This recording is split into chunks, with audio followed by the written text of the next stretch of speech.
მასწავლებელო, რუსულში აბა შეკითხვა მაქვს შენთან. გისმენ აბა? ნახე მასწავლებელო აქ რუსულს სწავლობ და აი აქ წერია რომ მუკა არის ფქვილი. ხო ასია? ხო, მასეა. გასაგებია, მაგრამ აქ ნახე რა წერია ინტერნეტში ვნახე. Она умерла от мук.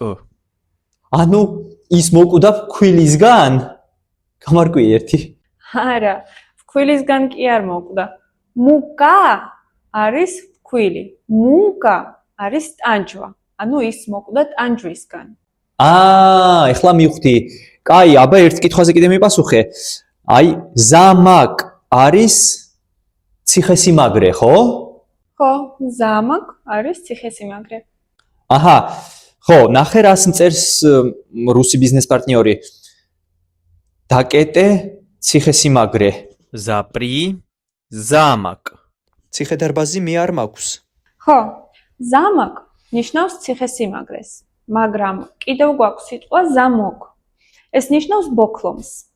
ანუ იმან მოგწერა, რომ დაკეტე ბოქლომი, ზამოკ. კარგი, აი ბოლო კითხვა მაქვს. ნახე, пропасть. ხო ნიშნავს დაკარგვას. ნახე, მე უკვე რუსული კარგად ვიცი შედარებით. კი, მართალია, пропасть ნიშნავს დაკარგვას. აი, მომისმინე მაშინ ერთი წამით, აი აქ რუსულს სწავლობდი და აი ესეთ რაღაცა ეწერა. пропасть между нами. ესე იგი, დაკარგვა ჩვენ შორის? რაღაცას ან მე ვერ ვიგებ და ან აქაა შეცდომა? შენ მართლა თქვი, пропасть ნიშნავს დაკარგვას, მაგრამ აქ წინადადებაში არის пропасть, რაც ნიშნავს упскрулს.